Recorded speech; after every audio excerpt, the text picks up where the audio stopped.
नमस्कार, आप देख रहे हैं के न्यूज इंडिया और मैं हूं आपके साथ अविन्या राव। तो के न्यूज इंडिया परिवार की तरफ से आप सभी दर्शकों को नए वर्ष की हार्दिक शुभकामनाएं। रुक करेंगे खबरों का, लेकिन उससे पहले रुक करते हैं हेडलाइंस का। उत्तराखंड में नए साल का जश्न मनाने उमड़े पर्यटक। नैनीताल, केदार कंठा सहित अन्य पर्यटन स्थलों पर बर्फबारी से पर्यटकों के खिले चेहरे।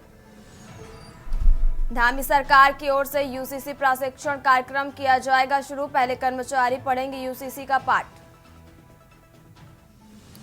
सीएम धामी ने दिए अफसरों को निर्देश, सड़कों से हटाए बर्फ, गर्भवतियों के इलाज के पुख्ता हो इंतजाम। नए साल के जश्न पर पुलिस की पैनी नजर, संवेदनशील जगहों पर सख्त निगरानी, शराब पीकर वाहन चलाने वालों के डीएल होंगे निरस्त। आंगनबाड़ी कार्यकर्ता सहायता के लिए 2 जनवरी से आवेदन शुरू, भर्ती नियमावली में किया गया संशोधन। प्रदेश सरकार ने छुट्टियों का कैलेंडर जारी किया, 25 सार्वजनिक अवकाश शामिल, इगाज बकवास भी शामिल। आप देख रहे हैं के न्यूज, खबरों का सारथी। रुक करते हैं खबरों का। खबर आपको देहरादून से बता रहे, जहां सीएम धामी ने नववर्ष की बधाई दी और प्रदेशवासियों को नववर्ष की सीएम धामी ने बधाई दी। और अहम जानकारी आपको और प्रदेशवासियों को दी नववर्ष की शुभकामनाएं।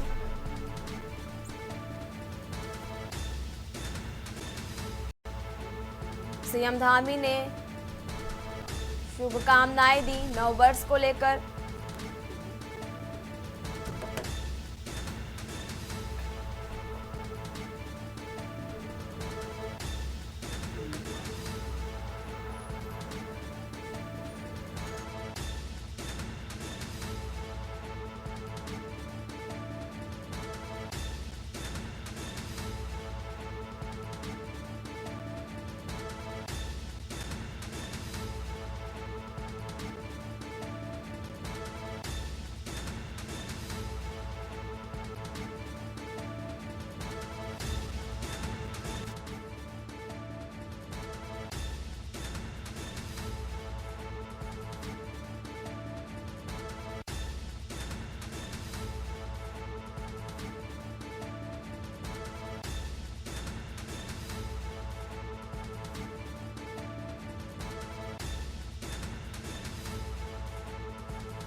रुक करते हैं अगली खबर का। साल 2024 की विदाई के साथ ही नए साल 2025 में हम प्रवेश कर चुके हैं और कहते हैं कि जनवरी सपना दिखाता है और दिसंबर का महीना आईना दिखाता है। इसी के मद्देनजर हम उत्तराखंड की धामी सरकार के 2024 के कामकाज का विश्लेषण करेंगे। इसके तहत धामी सरकार की उपलब्धियों के साथ ही अधूरे कार्यों की याद दिलाएंगे। आपको बता दें कि 2024 में यूसीसी को लेकर उत्तराखंड चर्चाओं में रहा। हालांकि 2024 में ये लागू नहीं हुआ। इसके अलावा सशक्त भू कानून, मूल निवास के साथ ही पहाड़ों से पलायन रोकने, पहाड़ों में शिक्षा, सड़क और स्वास्थ्य व्यवस्थाओं को बेहतर करने के सरकार के तमाम दावे अधूरे हैं। देखिए हमारी खास रिपोर्ट में। साल 2024 की विदाई के बाद उत्तराखंड की उपलब्धियां और अधूरे कार्यों पर राज्य में नई बहस शुरू हो गई है। विपक्ष का आरोप है कि सरकार के कामकाज के लिहाज से साल 2024 बेहद निराशाजनक रहा है। सरकार पूरे साल भर यूसीसी जल्द लागू करने की चर्चा करती रही, लेकिन ऐसा हुआ है। राज्य में सख्त भू कानून लागू करने, पहाड़ों से पलायन रोकने, पहाड़ों में शिक्षा, सड़क और स्वास्थ्य व्यवस्था को बेहतर करने के सरकार के तमाम दावे अधूरे हैं। हालांकि मुख्यमंत्री धामी का दावा है कि 2024 में उत्तराखंड के नाम कई उपलब्धियां दर्ज हुई हैं। राष्ट्रीय औसत से बेरोजगारी दर प्रदेश में 4.4% कम हुई है। इसके अलावा नीति आयोग के तहत विकास के लक्ष्यों में प्रदेश पहले पायदान पर रहा है। इसके अलावा राजस्व बढ़ोतरी के साथ ही कई अनेक कार्यों में राज्य ने उपलब्धियां हासिल की हैं। नहीं, बहुत सारी उपलब्धियां हमको मिली हैं। चाहे हम आज नीति आयोग के द्वारा जो आंकड़े प्रतिवर्ष जारी किए जाते हैं सतत विकास के लक्ष्यों को प्राप्त करने में, उसमें उत्तराखंड राज्य पहले पायदान पर रहा है। हमने जो बेरोजगारी में भी 4% की कमी की है, राष्ट्रीय औसत से भी हमने उसको भी पीछे छोड़ा है। इसी प्रकार से ईज ऑफ डूइंग है, ईज ऑफ लिविंग है, इन सभी पर अच्छा काम किया है। रेवेन्यू कलेक्शन भी हमारा अच्छा हुआ है, जीएसटी भी बढ़ी है, राज्य की जीएसडीपी में भी लगभग 33% की ग्रोथ हुई है। अनेक अनेक हमने निर्णय लिए हैं, अनेक चीज़ों को धरातल पर उतारा है। नहीं देखिए, भाजपा जब से सत्ता पर काबिज हुई है एक निर्धारित एजेंडे पर काम कर रही है। वो एजेंडा उनके कामों से साफ दिखाई पड़ रहा है। चाहे वो धर्मांतरण कानून हो, चाहे वो लैंड जिहाद हो, जिहाद शब्द का जो है आविष्कार उन्होंने किया। उसके अलावा चाहे यूसीसी हो, जबकि यूसीसी की कोई मांग उत्तराखंड के जनसामान्य से कभी नहीं उठी। उत्तराखंड का समाज मांग रहा है सख्त भू कानून, चकबंदी का कानून, वो मांग रहा है जल जंगल ज़मीन पर अपना हक, वो मांग रहा है लोकायुक्त, वो मांग रहा है गैरसैंण एक परमानेंट स्थायी राजधानी।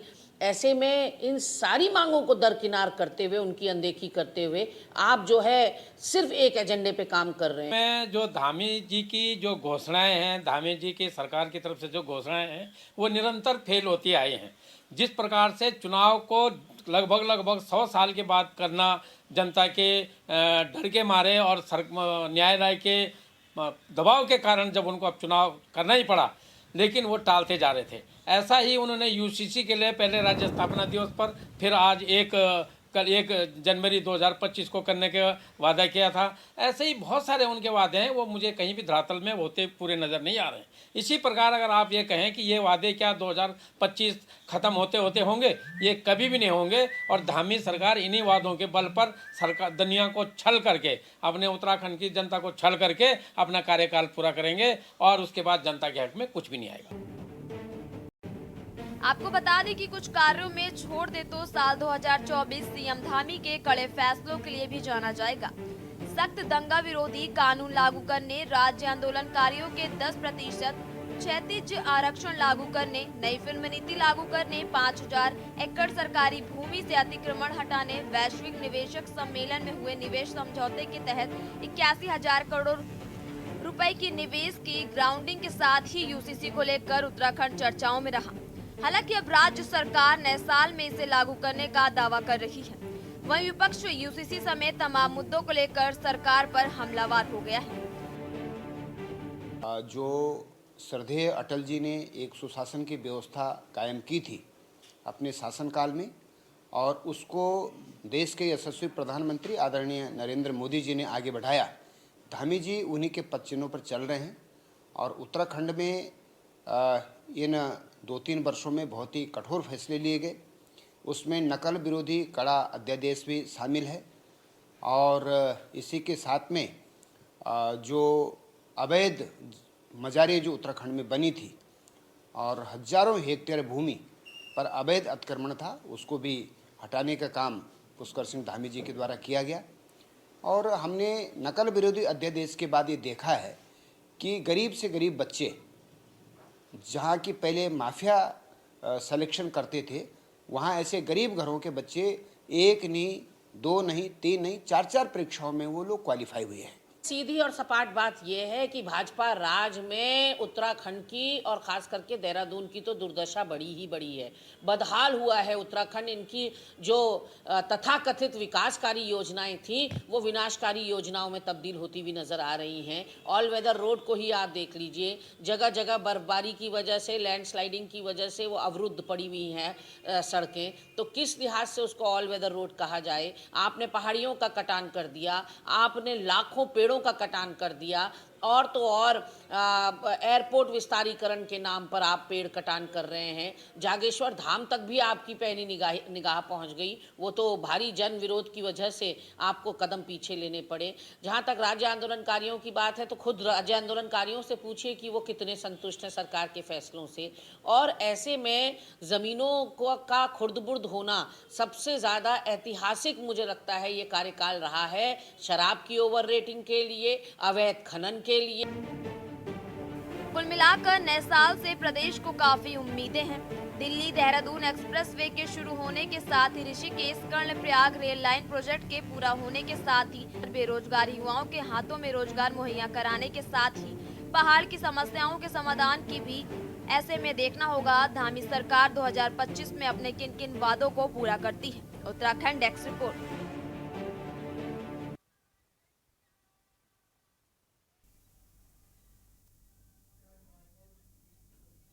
खबर पौड़ी से है, जहां एसएसपी लोकेश्वर सिंह द्वारा जनपद पौड़ी के संवेदनशील जगह गढ़वाल, ऋषिकेश, लक्ष्मण झूला आदि पर सभी थाना प्रभारियों को नए साल पर शांतिपूर्ण व्यवस्था बनाए रखने के लिए सशक्त निर्देशित किया गया। साथ ही जनता से अपील की गई कि न्यू ईयर के दिन शांतिपूर्वक कार्यक्रमों को किया जाए तथा हुड़दंग न किया जाए। पौड़ी पुलिस द्वारा सभी थानों में समस्त थाना यातायात प्रभारियों द्वारा अपने अपने थाना क्षेत्र अंतर्गत दिन व रात्रि में चलाए गए चेकिंग अभियान के दौरान शराब पीकर वाहन चलाने वाले वाहन चालकों के वाहनों को मौके पर सीज कर उनके विरुद्ध एमवी एक्ट के तहत कार्रवाई कर चालकों की गिरफ्तारी के साथ साथ उनके डीएल निस्तारीकरण की कार्रवाई भी की गई।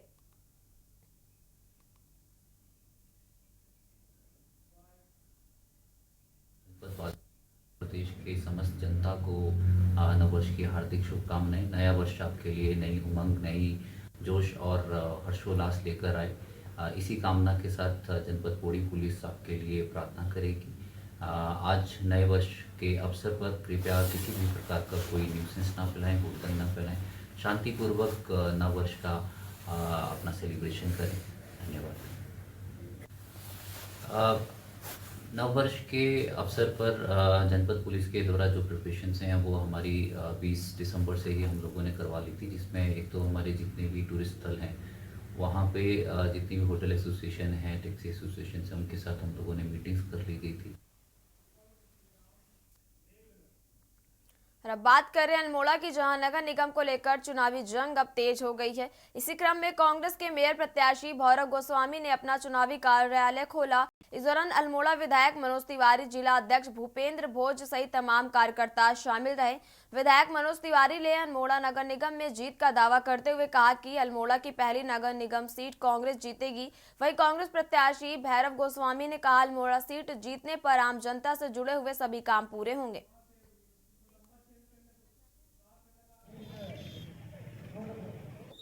देखिए, कांग्रेस ने जो है आज अपने जो हमारे प्रत्याशी हैं मेयर के भैरव गोस्वामी जी, उनके चुनावी कार्यालय का आज उद्घाटन हुआ है और आज से जो है हमारी चुनाव की रणनीति यहाँ पर तय की जाएगी।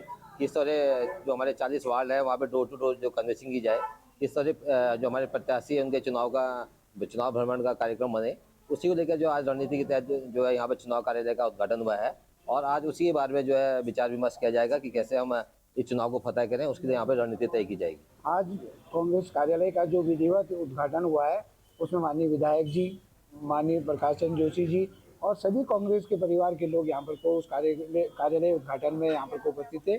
आज से इस कार्यालय के उद्घाटन के साथ ही हम सभी लोगों को ये तय हो गया है कि चुनाव की रण अब शुरू हो गया है और हम सभी लोग कांग्रेस जनों का सभी लोगों का ये संकल्प है कि निश्चित रूप से इस नगर निगम में हम एक ऐतिहासिक जीत दर्ज करेंगे और ये जो परंपरागत सीट है राष्ट्रीय कांग्रेस पार्टी की, वो निश्चित रूप से एक बड़े अंतर से जीतकर कांग्रेस पार्टी को यहाँ पर से इसका तोहफा दिया जाएगा। फिलहाल यहाँ रुकेंगे, एक छोटे से ब्रेक के लिए जल्द हाजिर होंगे। आप देख रहे हैं के न्यूज, खबरों का सारथी।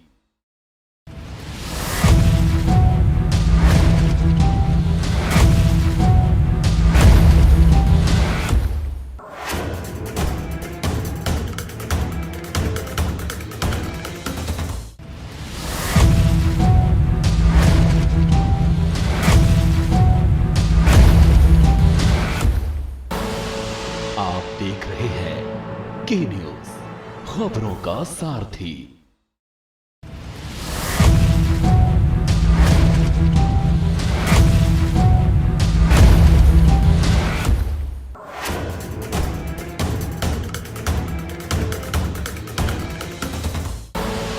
आप देख रहे हैं के न्यूज, खबरों का सारथी।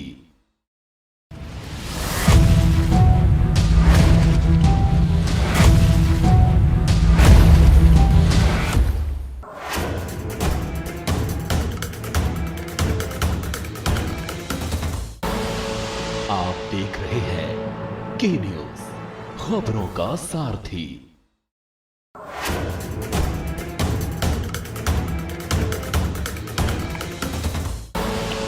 आप देख रहे हैं के न्यूज, खबरों का सारथी। ब्रेक के बाद एक बार फिर रुक करते हैं खबरों का। खबर देहरादून से है, जहां राज्य निर्वाचन आयोग के सचिव राहुल कुमार गोयल ने कार्यालय में प्रेस कॉन्फ्रेंस कर निकाय चुनाव नामांकन की जानकारी दी है। सचिव राहुल कुमार गोयल ने बताया कि नामांकन की जो प्रक्रिया है वो संपन्न होने के बाद कुल नामांकन पत्रों का आंकड़ा निर्वाचन आयोग की ओर से जारी किया जा रहा है।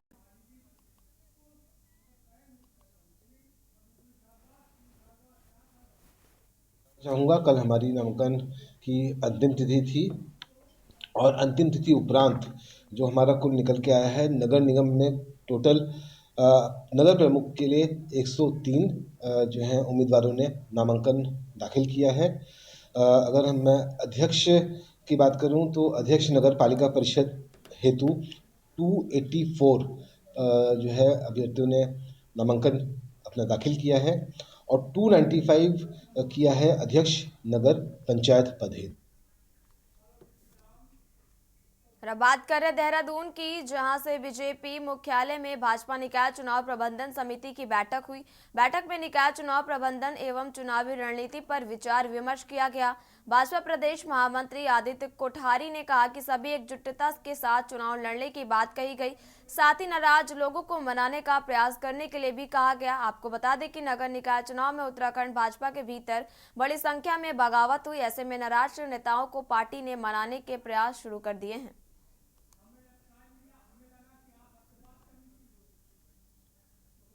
उत्तराखंड में स्थानीय निकाय चुनाव को लेकर के कल 30 तारीख को सभी प्रत्याशियों द्वारा नामांकन कर दिए गए। कल अंतिम दिन था।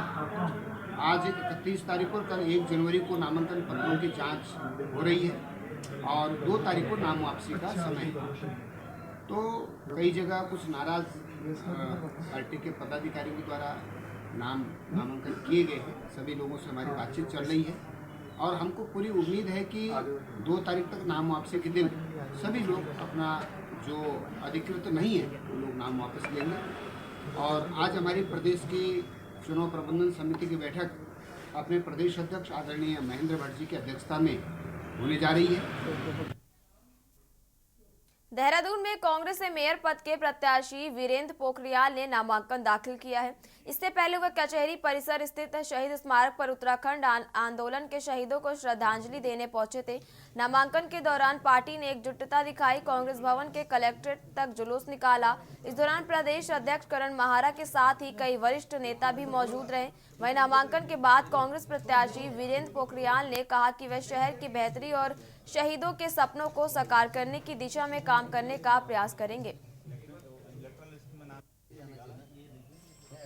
उत्तराखंड के जो शहीद हैं उनको मैं नमन करता हूं, क्योंकि हमने जो उत्तराखंड की जो लड़ाई लड़ी थी जिसमें से 42 लोगों की शहादत हुई और उसको हम याद रखते हुए और शीर्ष नेतृत्व का भी मैं धन्यवाद करना चाहता हूं, जिन्होंने एक आम कार्यकर्ता, एक आंदोलनकारी पे आस्था जताई है। और मैं पूरी पार्टी को विश्वास दिलाना चाहता हूं कि उनकी आशाएं और आकांक्षाओं पर मैं खरा उतरने की मैं पूरा प्रयास करूंगा। देखिए, मैं बहुत खुश हूं कि कांग्रेस पार्टी ने एक राज्य आंदोलनकारी को टिकट दिया है। वीरेंद्र पोखरियाल डीएवी कॉलेज के प्रेसिडेंट भी रहे। उसके अलावा वो राज्य आंदोलनकारी हैं जिनका नाम बहुत ज़्यादा है पूरे प्रदेश में। अब सब उनको जानते हैं कि एक राज्य आंदोलनकारी हैं। कोऑपरेटिव में लंबे समय से काम करने का उनका अनुभव है और जितना भी मैं उनको जानता हूँ, हमेशा देहरादून के जो समस्याएं हैं उनको लेकर वो जागरूक रहे हैं। चाहे वो गड्ढों की वजह से देहरादून को स्मार्ट सिटी की जगह डेंगू सिटी बनाने का रहा हो, चाहे एक्सीडेंट्स के मामले हों, चाहे स्ट्रीट लाइट्स हों, सफाई के मामले हों, इन सारे मामलों में वीरेंद्र पोखरियाल आगे रहे। और मुझे खुशी इस बात की है कि अंकिता मर्डर केस में जिस तरीके से 12 बार मेरे साथ जेल जाने का काम उन्होंने किया, लगातार हमको गिरफ्तारियां हुई, उसमें साथ थे। और आज ऐसे एक जागरूक और निर्भीक आदमी को कांग्रेस पार्टी ने टिकट दिया है। मैं उसके लिए कांग्रेस पार्टी का आभारी हूँ और उम्मीद करता हूँ वीरेंद्र पोखरियाल पार्टी की उम्मीदों में खरे उतरेंगे और देहरादून की दशा और दिशा को बदलने का काम करेंगे। सीमांत जनपद के चमोली 10 निकायों में सोमवार को अध्यक्ष पद के लिए 51 तथा सदस्य पद के लिए 94 प्रत्याशियों के नामांकन पत्र दाखिल किए गए। नगर पालिका गोपेश्वर के अध्यक्ष पद के लिए 4 प्रत्याशियों, नगर पंचायत पीपल कोटी अध्यक्ष पद के लिए 5 प्रत्याशियों, थराली में अध्यक्ष पद के लिए 4 प्रत्याशियों, नंदानगर में अध्यक्ष पद के लिए 2, गैरसैंड में अध्यक्ष पद के लिए 7 प्रत्याशी, कर्णप्रयाग में अध्यक्ष पद के लिए 10 प्रत्याशी, वहीं जोटी मठ के लिए अध्यक्ष के लिए 3 तथा गौचर में अध्यक्ष पद के लिए 4, पोखरी में अध्यक्ष पद के लिए 5, वहीं नंदप्रयाग के अध्यक्ष पद के लिए 11 प्रत्याशियों ने नामांकन पत्र दाखिल किए।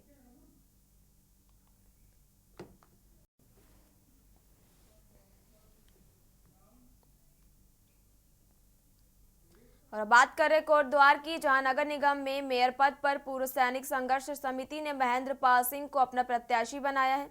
मेयर पद पर अपना पर्चा दाखिल करने के बाद महेंद्र पाल सिंह ने दूसरे प्रत्याशियों पर अपनी भड़ास निकालते हुए कहा कि कोई भी कोटद्वार शहर का भला नहीं चाहता, क्योंकि यह लोग कभी किसी दल में तो नहीं दूसरे दल में जाकर जनता को बेवकूफ बनाते रहे हैं।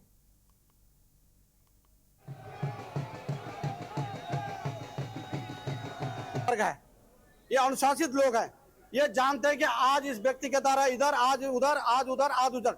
ये क्या कारण है इनका इधर से उधर जाना और एक बंदर की तरह उछल कूद करना? इसका कहीं ना कहीं कोई ना कोई कारण है, और कारण आप जानते हैं, वो कारण ये सब जानते हैं।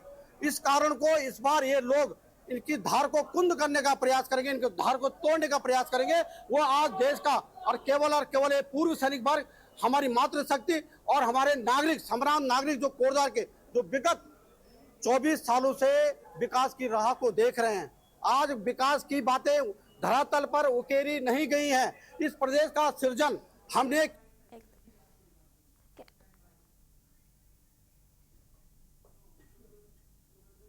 सूर्यदेव की पहली तस्वीर आपको दिखाते हैं।